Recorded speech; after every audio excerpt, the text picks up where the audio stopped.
Hello everyone and welcome to another Pax Dei video. My name's Brian if you happen to be new to the channel, but you can also call me Ginger Prime. In fact, I do not copy Ginger Prime's videos. I actually am Ginger Prime, and I make these dedicated channels like Pax Dei Central as a way to really truly dive into my love and coverage of a specific game. I'll talk a little bit more about that at the end of the video for those who are truly interested. I'm always happy to share my insight and knowledge when it comes to content creation, but note, you're going to see a similar look and feel and theme because I have an approach that I try to take with video games, especially with MMORPGs, and I'm happy to share with you guys any information about that. But today, we actually have some news. This is so exciting because we actually have stats about the alpha. Now, why is this important? Well, for me, I'm a former baseball player. I love statistics. I love data. I think it's really exciting what they shared, and so I wanted to share it with you guys. You can let me know what you feel about it, how you feel about these numbers, and if you're impressed at all.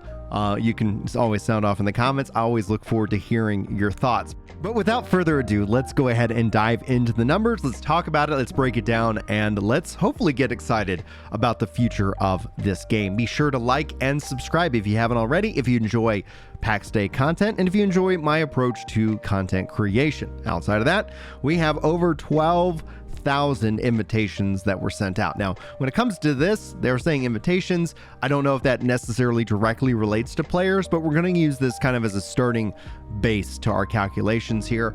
Most used materials were over 2.8 million wood pegs, 1.5 strong planks, and 700,000 rough beams. Now they say 1.2 million buildings pieces were placed, and that's more than half the stone blocks used to build the Great Pyramid of Giza. Now, I love when they make these kind of worldly comparisons. At the end of the day, you know, what does that really translate into? It translates into there's a great interest in this game and in what it has to offer, that people were willing to go and really push it to its limits. Now, on the channel coming up, we'll talk about the long term. How do you continue to invite players back into a sandbox? MMO is a discussion topic, but look forward to that video once it is finished. Now, outside of building, there was still combat, and we know combat changes are coming to the game here in the future, and so this is really exciting. 1.1 million mobs were killed, and this included 516 Will-o'-the-Wisps, which the Pax Dei Central,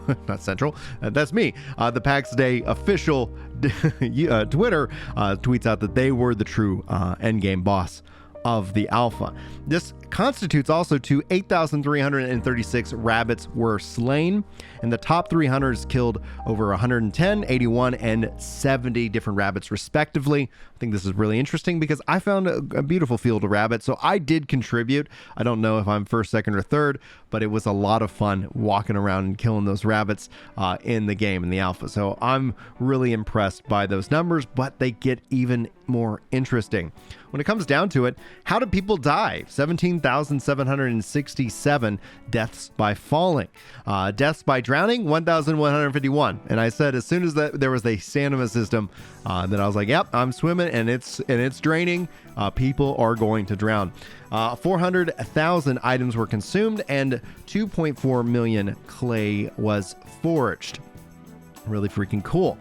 When it gets down to really interesting, 5,058 total days played. So assuming that they had 12,000 players, that would roughly constitute to 10 hours per player. Obviously, some players played more, some players played less, but on average, that would be it. Obviously, as the 12K isn't total representation of the population, you could probably see that maybe even players played even more, which tells me people are excited. They want to play this game. And for me, I, for one, wish I didn't have to step away. Like, I miss the alpha. I really want to log in and play some more. And I think that's a really good sign, considering the full game isn't even ready. This is an alpha. I think that's pretty cool. And then outside of that, 500,000 trees were chopped off, which trees chopped off just sounds funny. I don't know why to me. Maybe a little bit dirty, but I'll let you guys use your imagination. Anyhow, when it comes to the feedback, over 135,000 words were written. This is very close to the Return of the King. Again, a nice little parallel. To put it into perspective, it's a lot of reading. That's a lot of data to sift through and analyze, and that's the process they're going to be taking right now. Sure. And then outside of just getting bum rushed by my kids right now, that's pretty much going to be it for the data part of the video. Now, I did talk about and wanting to allude to my strategy when it comes to making these kind of channels and why I feel like this is a really good no-nonsense approach to gaming content creation. As a longtime content creator, someone who really enjoys talking about video games, I find that there is a really good value to hopefully you, the viewer, in creating these breakout channels that focus in on a game that I'm passionate about. It allows me to make a 2-minute video to cover the news and not have to pad it with unnecessary information for you guys. Now, it also allows us to have kind of more focused on the content and the game, which in my opinion, from a content creator's perspective, it should be about the game 99% and maybe 1% the content creator outside of expertise, where you would look to somebody who has a ingrained, like a real expert level of knowledge. Outside of that, kind of that caveat to say, you know, that's the part that needs to be inserted, not necessarily me trying to over sensationalize videos to get you to click on them. I get fatigued by that by a lot of YouTubers, and I understand why they have to do it, is because out of sight, out of mind. If they don't make sensational videos, then chances are you're going to forget about them. But what I get this opportunity to do is, again, focusing in on the content, making it ideally the most compact and best information for you guys, so I'm not wasting your time with, hey, pay attention to Brian. It's not the Brian show. It's really, this is the Pax Dei show, and that's where that's going to live on and hopefully become an enjoyable part of your day when it comes to creating and consuming this content. So hopefully you guys appreciate that approach. I find it to be the most balanced and healthy, both for the viewer and for myself. But not every viewer is going to agree. Mike here, we got to keep him in our prayers because he's clearly got some struggles going on in his life. He says, big talk for a player who doesn't have connection on devs. Yes, I am a software developer. I can speak to software development, and I can also speak to some game development, as I've worked in that a little bit. I've also worked with a lot of game developers and hired them out of game development because of how brutal the industry can be. So I'm going to speak on an authority perspective. But I get that this is the internet. Anybody can make a YouTube channel and anybody can talk about what they want. It doesn't necessarily mean that they are actually accurate in their information. But he thinks Pax Dei Central is cringe. So guys, keep Mike in your prayers. I have no problem with negative comments. It only makes me laugh. You know, so when it comes down to it, I'm gonna give you guys the details, the information, and hopefully you enjoy the content. If you don't, I don't care.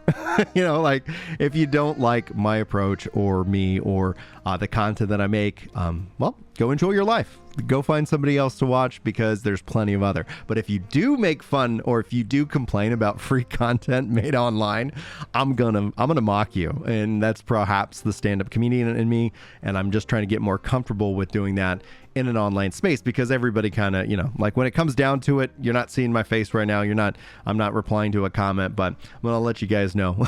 It makes me laugh like nothing else. And I know for those who are like, hey, just ignore the negative comments. The negative comments make me laugh harder than I ever do. And it's just because, you know what?